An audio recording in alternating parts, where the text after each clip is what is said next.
So we're gonna finish 1 Samuel chapters 1 through 4 because we just did Ruth. Wait, Ruth? Yeah, we just did Ruth's chapter. I just got home, y'all. Today was so adventurous. I met up with a friend for lunch, and then me and my sister and cousin went to art gallery. Oh, it's so good. It was so good. Conversations were good. Everything was just good. Every time we get together, we just laughing. I'm just grateful. So grateful right now. Like I couldn't ask God for or the Lord for anything else. Of course, there are things that I want, but you know. Okay, so we did chapter. So now we're gonna do chapters 1 through 4. It's gonna be a, it's okay. Alright, let's just get through it. Father Lord, it's about 10 o'clock at night. Please just give me the strength to get through this, Lord. Oh, first and foremost, I'm sorry. Thank you. Thank you for a good day. Good friends, good family, good laughs, good cheers, good smiles, good everything, Lord. Good art. Thank you for blessing these artists, their hands, Lord. Yeah, there's so much I could be thankful for. Thank you for thank you for the discernment that you've given me,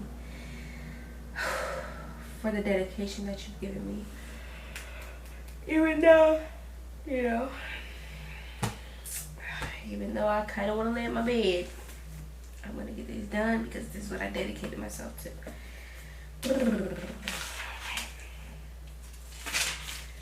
Ooh, I kind of want to take my hair out. Let's take my hair out. Ooh. Ooh. Ooh. Oh. Oh, wow.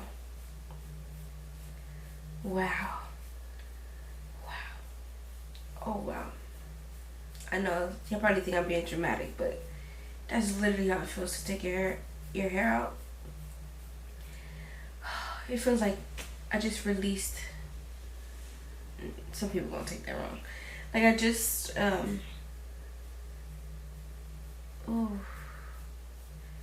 like my hormones were just like they were like this. I don't know. I don't know why I said hormones. I don't know. I'm gonna turn my heater on though.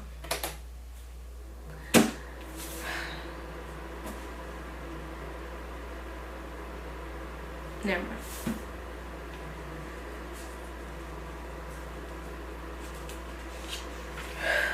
Okay.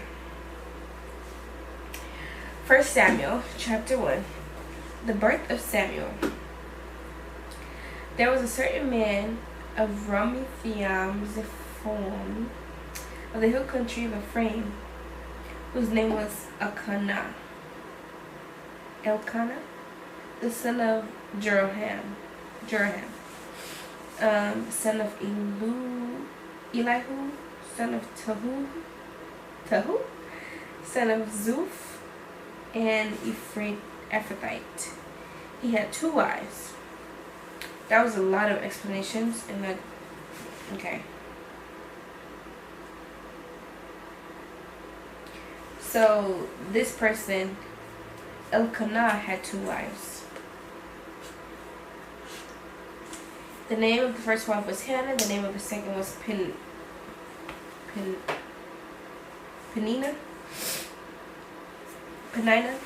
And Penina had children, but Hannah had no children. Now this man used to go up year by year from his city to worship and sacrifice to the Lord of hosts at Shiloh, where the sons of Eli, Hophni, and Phinehas were priests of the Lord.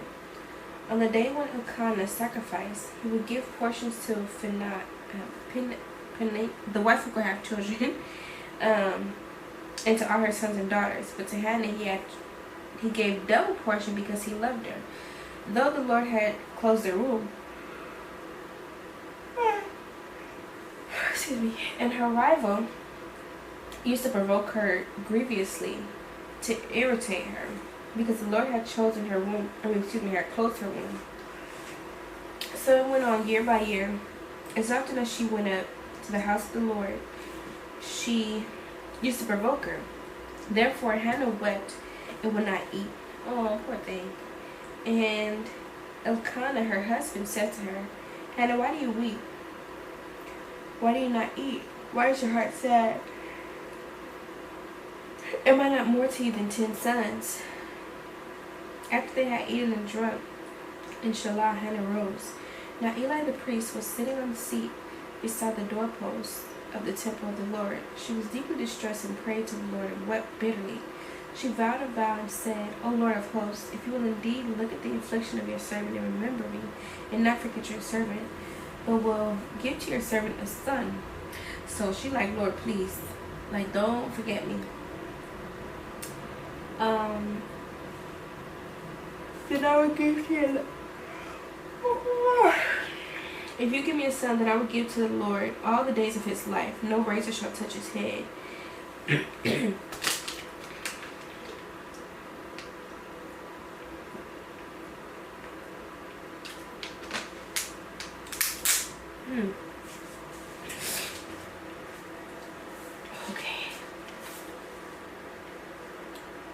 Where am I? Okay. As she continued praying before the Lord, Eli observed her mouth. Hannah was speaking in her heart. Only her lips moved, and her voice was not heard. Therefore Eli took her to be a drunken woman. And Eli said to her, How long will you go on being drunk? Put your wine away from you, Hannah answered. No, my lord, I am a woman troubled in spirit. I have not drunk neither wine nor strong drink.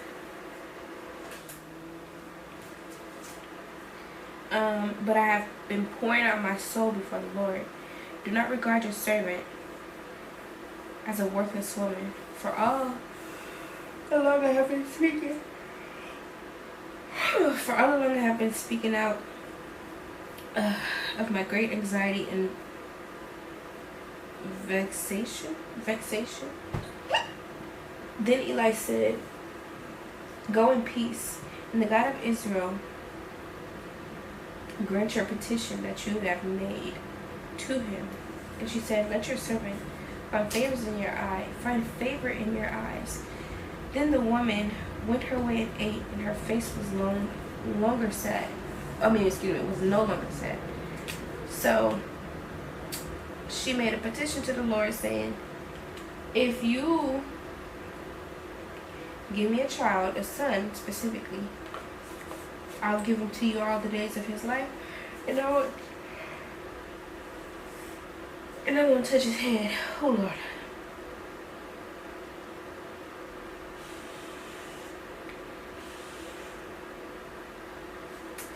So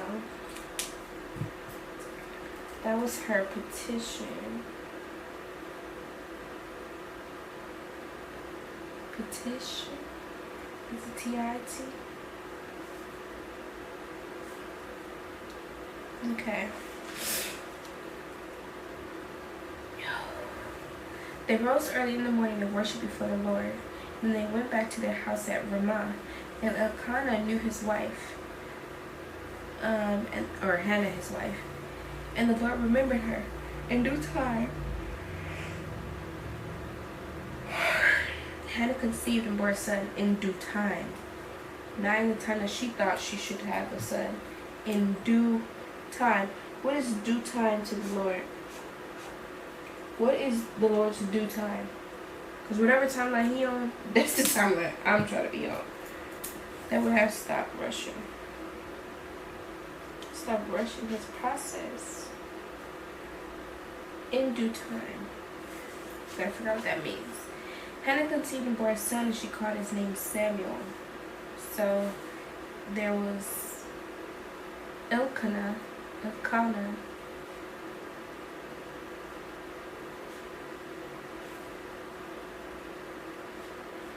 He had 2 wives. One was Hannah. The other was Peninnah. she had a lot of sons and daughters.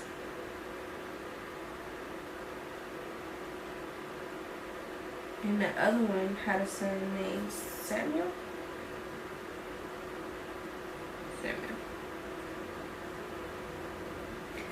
Which lets you know, because even though the first wife, Penina, even though she had a lot of children, the Lord still used Hannah's children, or child, son, who, Hannah couldn't even have kids.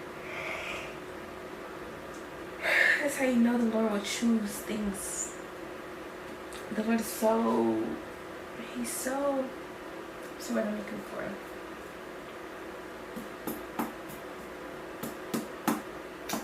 I don't know the word I'm looking for. I can only see it.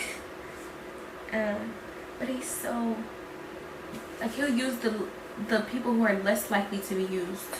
Hannah, she couldn't even have a child, but yet we know her child's name. The other lady, Penina, we don't even know what her children are called. We don't even know their names. But she had a lot of them. And she was teasing, which lets you know that she probably didn't find favor in the sight of the Lord. Yes, she was fruitful, but she was mean-spirited. I'm just assuming because she was teasing her. Okay. So after she had her son, she said, "I have asked for him from the Lord." Samuel given to the Lord. The man Elkanah, the baby father, or the husband or the baby daddy, and all his house went up to offer to the Lord yearly sacrifice to pay his vow. And Hannah did not go up, for she said, her husband, she said to her husband, "As soon as the child is weaned, I will bring to him, so that he may appear in the presence of the Lord and dwell there forever." Elkanah, her husband, said to her, "Do what seems best to you. Wait until you have weaned him. Only may the Lord establish His word." So the woman remained and nursed her son until she weaned him. And when she had weaned him, she took him up with her, along with the 3-year-old bull, an ephah of flour, and a skin of wine. And she brought him to the house of the Lord at Shiloh. Lordy. And the child was young. Then they slaughtered the bull, and they brought the child to Eli. Who's Eli again? And she said, "Oh my Lord, as you live, my Lord, I am the woman who was standing in your presence and praying to the Lord. For the child I prayed, and the Lord granted it. The Lord has granted me my petition that I made him." Of course He did. He's faithful. Therefore I have lent him to the Lord. As long as he lives, he is lent to the Lord. Promise fulfilled.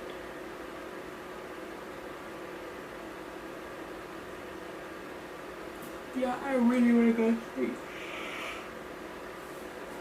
No complaining. It's not going to get me there faster. So this was Hannah's prayer. And Hannah prayed and said, "My heart exults in the Lord. My horn is exalted in the Lord. My mouth derides my enemies, because I rejoice in your salvation. There is none holy like the Lord, for there is none besides you. There is no rock like our God. Talk no more so very proudly. Let no arrogance come from my mouth. For the Lord is my God, is a God of knowledge, and by Him actions are weighed. The bows of the mighty are broken, but the feeble bind on strength. Those who are full have hired themselves out."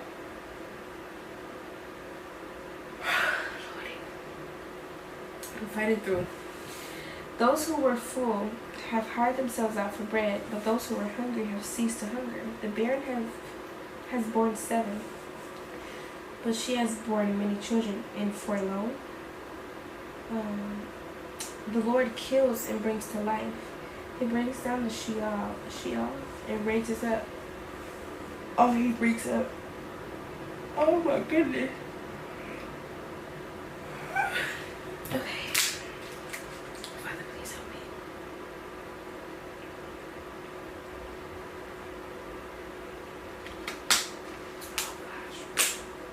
I am exhausted. Okay. The Lord kills and brings to life. He brings down to Sheol and raises up. The Lord makes poor and makes rich. He brings low and he exalts. He raises up the poor from the dust. He lifts up the needy from the ash heap, to make them sit with princes and inherit a seat of honor. For the pillars of the Lord are the Lord's, and on them he has set the world. He will guard the feet of his faithful ones, but the wicked shall be cut off in darkness. For not by might shall a man prevail.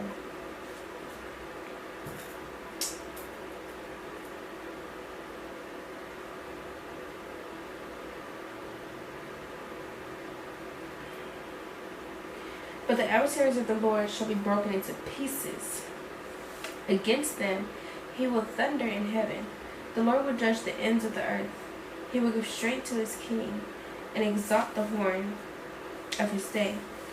Then Elkanah went home to Ramah. The boy was ministering to the Lord in the presence of Eli the priest. Who's the boy we're talking about? Okay.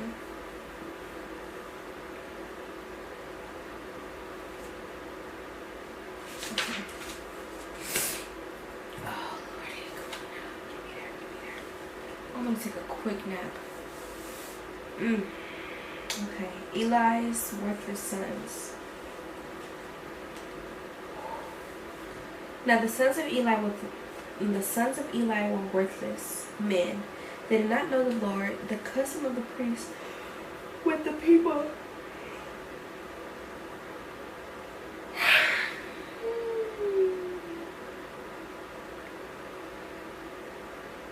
I got this.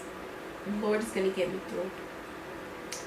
The custom of the priest with the people was that when men offered sacrifice, the priest's servant would come while the meat was boiling with a 3-pronged fork in his hand, and he would thrust into the pan or kettle or cauldron or pot all that the fork brought up.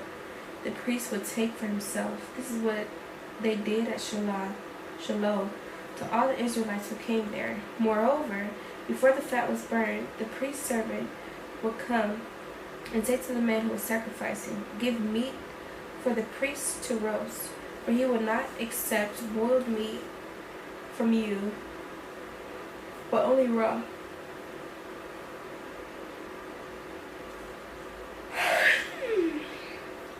And I'm glad I'm catching all this on camera. I really am. There's going to be a day where I look back and I'm saying, wow, you read the entire Bible, cover to cover. Sleepy, tired, back hurting, hair, I need a massage, my feet hurting, hungry, thirsty. And I just kept going, and I didn't complain. I just kept going.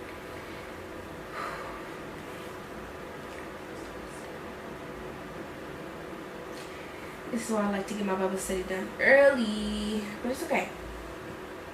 I chose to do what I did, and I did it.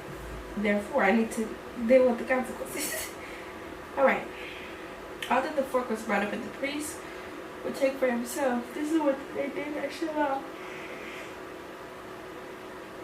to all the Israelites who came there. Moreover, before the fat was burned, the priest's servant would come and say to the man who was sacrificing, "Give meat for the priest to roast, for he will not accept boiled meat from you, only raw." But if the man said to him, "Let them burn the fat first, then take as much as you wish," he would say, "No, you give it to me now, or you must give it now, and if not, I will take it by force." Thus the sin of the young man was very great in the sight of the Lord, for the men treated the offering of the Lord with contempt. Samuel was ministering before the Lord, a boy clothed with a linen ephod. Okay. And his mother used to make for him a little robe and take it to him each year when she went up with her husband to offer a daily sacrifice. Then Eli would bless Elkanah and his wife and say, "May the Lord give you children by this woman, for the petitions she asked of the Lord." So then they would return to their home. Indeed, the Lord visited Hannah, and she conceived and bore 3 sons. and 2 daughters. And the boy Samuel grew in the presence of the Lord.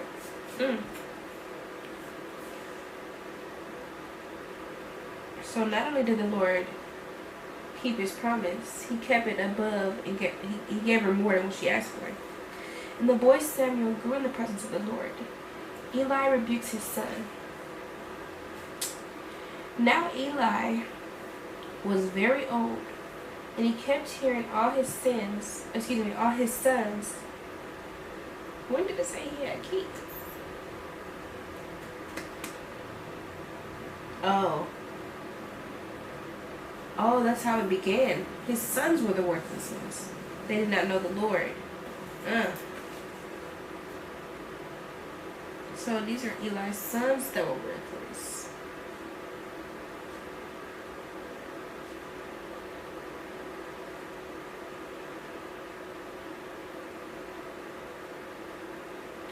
Interesting. Okay, Eli rebukes his son. Now Eli was very old, and he kept hearing all that his sons were doing to all Israel, how they lay with their women. How they lay with their women at the entrance of the tent of meeting. And he said to them, why do you do such things? For I hear of your evil dealings from all these people. No, my sons, it is not good. It is no good report that I hear from the people of the Lord spreading abroad. If someone sins against a man, God will mediate for him.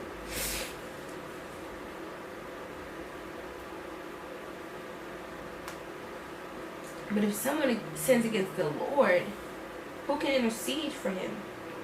But they would not listen to the voice of their father, for it was the will of the Lord to put them to death. Wow. I wonder why. I mean, I know they sinned, but why was it the will? Does that mean that the Lord... Does that mean that the Lord wanted... I mean, that can't be. I don't know. The Lord must have known that they were in trouble. Like in the future, they would have been probably worse. That's what I mean. Now the boy Samuel continued to grow both in stature and in favor with the Lord, and also with his son. Oh, I'm tripping. I'm confusing Eli with Samuel. Eli had the worthless son, but Samuel was growing in the Lord.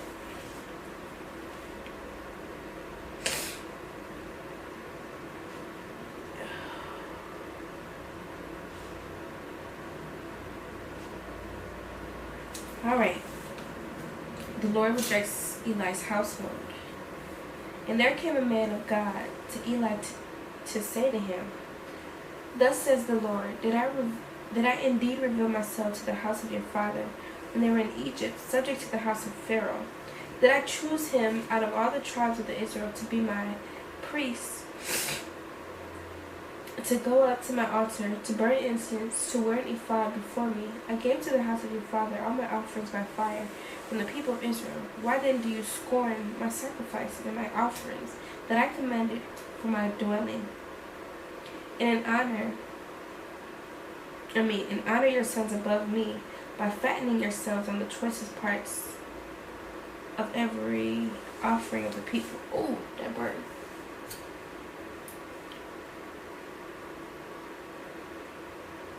So they was getting fat off the offerings.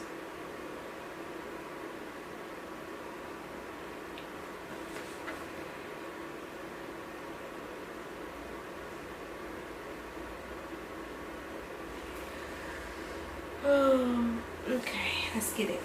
We got this.